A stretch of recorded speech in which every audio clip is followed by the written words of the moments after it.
Hi friends, ಎಲ್ರಿಗೂ ನಮಸ್ಕಾರ. Welcome to my YouTube channel. ಬೆಳಗ್ಗೆನೇ ಬೇಗ ಎದ್ದು ಮನೆಯೆಲ್ಲ ಕ್ಲೀನ್ ಮಾಡಿಕೊಂಡು ಒಂದು ಚಂದದ ರಂಗೋಲಿನ ಬಿಟ್ಟು ನನ್ನ ಪೂಜೆಗೆಲ್ಲ ರೆಡಿ ಮಾಡ್ಕೊತಿದ್ದೀನಿ. ಏನಪ್ಪ ಪೂಜೆ ಅಂದ್ಕೊಂಡ್ರೆ, ನಾನು ಮಂಗಳಗೌರಿ ವ್ರತನ ಮಾಡ್ತಾಯಿದ್ದೀನಿ. ಇದು 3ನೇ ವರ್ಷದ ಮಂಗಳಗೌರಿ ವ್ರತ. ಇದು ಮೊದಲನೇ ಮಂಗಳವಾರ. ಬೇಗ ಎದ್ದು ಫ್ರೆಶ್ ಅಪ್ ಆಗಿ ತಂಬಿಟ್ಟಿಗೆ ಎಲ್ಲ ರೆಡಿ ಮಾಡಿಕೊಂಡೆ. ಇದು ಅಕ್ಕಿ ತಂಬಿಟ್ಟು, ಅದು ಕಪ್ಪೆಳ್ಳಿನ ಚಿಗಳಿ ತಂಬಿಟ್ಟು, ನಿಮಗೆ ಗೊತ್ತೇ ಇರುತ್ತೆ. ಇನ್ನೂ ಉಂಡೆ ಕಟ್ಟಬೇಕು, ಜಸ್ಟ್ ಮಿಕ್ಸ್ ಮಾಡಿ ಇಟ್ಟಿದ್ದೀನಿ, ಮಿಕ್ಸಿ ಮಾಡಿ. ಹಾಗೆಯೇ ಸಜ್ಜಿಗೆನೂ ಮಾಡ್ಕೊಂಡಿದ್ದೀನಿ. ಈ ಸಜ್ಜಿಗೆ ಉಪಯೋಗಿಸ್ಕೊಂಡು ಆರತಿ ಮಾಡ್ತೀವಿ. ಆರತಿಗೆ ತುಪ್ಪದ ದೀಪ ಮತ್ತು ಸಜ್ಜಿಗೆನಲ್ಲಿ ಉಂಡೆ ಥರ ಮಾಡಿ ಮಾಡ್ತಾರೆ. ಇದು ಏನು ತೋರಿಸ್ತಾ ಇದ್ದೀನಿ, ಮಂಗಳಗೌರಿಗೆ ಮಡ್ಲಕ್ಕಿಗೆ ಅಂತ ಹೇಳ್ಬಿಟ್ಟು ತಟ್ಟೆಗೆ ಅಕ್ಕಿ ಹಾಕ್ಕೊಂಡು ಈ ಥರ ಸ್ವಲ್ಪ ಸಮ ಮಾಡ್ಕೋಬೇಕು. ನಂತರ 2 ಕೊಬ್ಬರಿ ಬಟ್ಲು ಇಟ್ಕೋಬೇಕು. 16 ಅರಿಶಿಣದ ಕೊಂಬು ಇಟ್ಕೋಬೇಕು. ಒಂದು ಕಡೆ 8, ಇನ್ನೊಂದು ಕಡೆ 8. 2 ಕೊಬ್ಬರಿ ಬಟ್ಲು ಇದೆಯಲ್ಲ, ಒಂದು ಕೊಬ್ಬರಿ ಬಟ್ಲೊಳಗೆ 8, ಇನ್ನೊಂದು ಕೊಬ್ಬರಿ ಬಟ್ಲೊಳಗೆ 8. ಹಾಗೆಯೇ ಬಟ್ಲಡಿಕೆನೂ ಸೇಮ್ 16 ತೊಗೋಬೇಕು. ಆ ಕಡೆ 8, ಈ ಕಡೆ 8. ಮತ್ತು 2 ಬೆಲ್ಲದ ಅಚ್ಚು, ಆ ಕಡೆ 1, ಈ ಕಡೆ 1. ಒಂದು ಬಾಗಿಣದ ಸಾಮಾನು ಇಟ್ಕೋಬೇಕು. ಮತ್ತು 1 ಜೊತೆ ಬಳೆ ತೊಗೋಬೇಕು. ನೀವು ಯಾವ ಕಲರ್ ಆದರೂ ತೊಗೋಬೋದು, ಆದರೆ ನೀವು ಆ ಬಳೆನ ನೀವೇ ಹಾಕ್ಕೋಬೇಕು, ಯಾರು ಪೂಜೆ ಮಾಡಿರ್ತೀರಲ್ಲ ಅವರು. ಹಾಗೆಯೇ ಕಳ್ಸಕ್ಕಿಡೋ ಬ್ಲೌಸ್ ಪೀಸು ಅಷ್ಟೇ ನೀವೇ ಯೂಸ್ ಮಾಡಬೇಕು ಅದನ್ನು. ನಂತರ ನೀವಿಲ್ಲಿ ನೋಡ್ತಾ ಇರ್ಬೋದು. ಮತ್ತು ಇನ್ನೊಂದು ಬಾಗಿಣನ ಏನಕ್ಕೆ ರೆಡಿ ಮಾಡ್ತಿದ್ದೀನಿ ಅಥವಾ ಮಡ್ಲಕ್ಕಿನ ಅಂತಂದರೆ, ನಾವು ಏನು ಪೂಜೆ ಮಾಡಿರ್ತೀವಲ್ಲ, ಅದು ಪೂಜೆ ಎಲ್ಲ ಮುಗ್ದಾದ್ಮೇಲೆ, ಅಂದರೆ 4 ಮಂಗಳವಾರ ಮುಗ್ದಾದ್ಮೇಲೆ ನಮ್ಮ ತಾಯಿಗೆ ಇದನ್ನು ಕೊಡಬೇಕು. 4 ವಾರನೂ ಪೂಜೆಲಿ ಇಡಬೇಕು. ಸೇಮ್ ಅಕ್ಕಿ, ಬೆಲ್ಲ, ಬಾಗಿನ ಸಾಮಾನು, ಸೀರೆ, ಬಳೆ ಈ ಥರ ಕೊಡಬೇಕು. ಪ್ರತಿದಿನವೂ ತಾಂಬೂಲ ಚೇಂಜ್ ಮಾಡಬೇಕು. ನಂತರ ಕಳ್ಸೋಕ್ಕೆ ಏನೇನು ಹಾಕಬೇಕು ಅಂತ ನಿಮಗೆ ಗೊತ್ತೇ ಇರುತ್ತೆ. 5 ವೀಳ್ಯದೆಲೆ, ನೀರು, ಮತ್ತು ಅರಿಶಿನ, ಕುಂಕುಮ, ಅಕ್ಷತೆ, ಮತ್ತು 1 ರೂಪಾಯಿನ ಕಾಯಿನ್ನು, ಒಂದು ಬಟ್ಲಡಿಕೆನ ಹಾಕಬೇಕು. ನಂತರ ಕಾಯಿ ನೀವು ಯಾವುದು ಸೆಲೆಕ್ಟ್ ಮಾಡ್ಕೊಂಡಿರ್ತಾರೋ ಅದನ್ನು ಇಡಬೇಕು. ನೆಕ್ಸ್ಟ್ ಅದಕ್ಕೆ ಕಾಯಿಗೇ ಪೂಜೆ ಮಾಡ್ಕೋಬೋದು, ಕುಂಕುಮ ಎಲ್ಲ ಇಟ್ಟು, ಅರಿಶಿನ ಎಲ್ಲ ಇಟ್ಟು, ಅಥವಾ ಮುಖವಾಡ ಇಡೋರು ಇಡ್ಬೋದು. ಮತ್ತು ಮಂಗಳಗೌರಿನ ಅದೇ ಹಂಗೆ ಕುಂಡ್ರಿಸೋಂಗಿಲ್ಲ.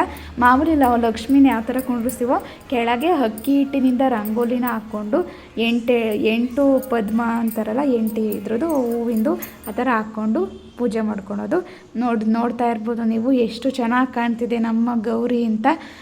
ಮೊದಲನೇ ವಾರ ಆಗಿದ್ದರಿಂದ ತುಂಬಾ ಪ್ರಿಪ್ರೇಷನ್ ಮಾಡ್ಕೋದಕ್ಕೆ ಟೈಮ್ ಹಿಡಿಸ್ತು.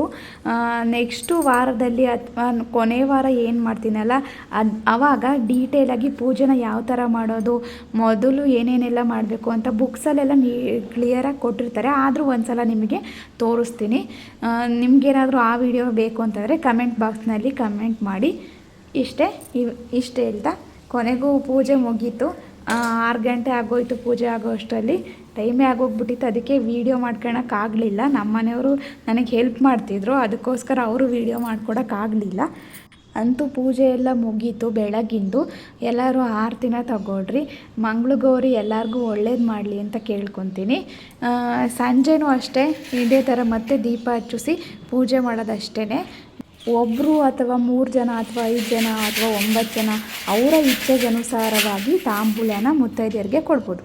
ನಾನಿವತ್ತು ಬರೀ ಒಬ್ರಿಗೆ ಮಾತ್ರ ತಾಂಬೂಲ ಕೊಡ್ತಾಯಿದ್ದೀನಿ. ಯಾಕಂತಂದರೆ ತುಂಬ ಮಳೆ ಬರ್ತಿತ್ತು, ಹೋಗಿ ಕರೀಲಿಕ್ಕೆ ಆಗ್ತಿರ್ಲಿಲ್ಲ. ಅದಕ್ಕೇ ತಾಂಬೂಲಕ್ಕೆ ಅಂತೇಳಿ ಅಡಿಕೆ ಎಲೆ ಮತ್ತು ಬಾಳೆಹಣ್ಣು, ಚಿಗಳಿ ತಂಬಿಟ್ಟು ಮತ್ತು ಅಕ್ಕಿ ತಂಬಿಟ್ಟು, ಬಳೆ ಕೊಡ್ಬೋದು. ಲಾಸ್ಟ್ ದಿನ ಅವ್ರಿಗೆ ಇಚ್ಛೆಗನುಸಾರವಾಗಿ ಏನೇನು ಕೊಡಬೇಕು ಅನಿಸುತ್ತೋ ಅದೆಲ್ಲ ಕೊಡ್ಬೋದು. ಇಷ್ಟನ್ನು ಕಾಮನಾಗಿ ಕೊಡ್ತಾರೆ. ಮತ್ತು ಅದು ಕಪ್ಪು ಏನಿರುತ್ತಲ್ಲ, ಅದು ಕತೆ ಓದುವಾಗ ಇಟ್ಕೊಂಡಿರೋ ಅಂಥದ್ದು. ಅದನ್ನು ಎಲ್ಲರಿಗೂ ಇಡಬೇಕು. ಮುತ್ತೈದೆಯರಿಗೆ ಯಾರು ಬರ್ತಾರೆ ಅಂತ ನಾವು ಇಟ್ಕೋಬೇಕು, ಮತ್ತು ದೇವರಿಗೂ ಇಡಬೇಕು. ಹಾಗೆಯೇ ಮುತ್ತೈದೆಯರೆಲ್ಲ ಬಂದೋದ್ಮೇಲೆ ದೇವರಿಗೆ ದೃಷ್ಟಿಯಾಗಿರುತ್ತೆ ಅಲ್ವಾ, ಅದಕ್ಕೆ ದೇವರಿಗೆ ಕೆಂಪು ನೀರಿನ ಆರತಿನ ಮಾಡಬೇಕು.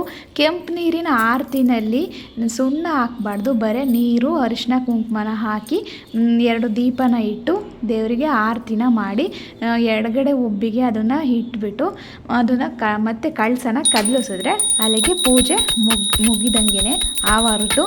ಇಷ್ಟು ಹೇಳ್ತಾ ಈ ವಿಡಿಯೋನ ಇಲ್ಲಿಗೆ ಎಂಡ್ ಮಾಡ್ತಾಯಿದ್ದೀನಿ. ನಿಮಗೇನಾದರೂ ಈ ವಿಡಿಯೋ ಇಷ್ಟ ಆಗಿದ್ದರೆ ನಿಮ್ಮ ಒಂದು ಫ್ಯಾಮಿಲಿ ಫ್ರೆಂಡ್ಸ್ ಜೊತೆಗೆ ಶೇರ್ ಮಾಡಿಕೊಡಿ.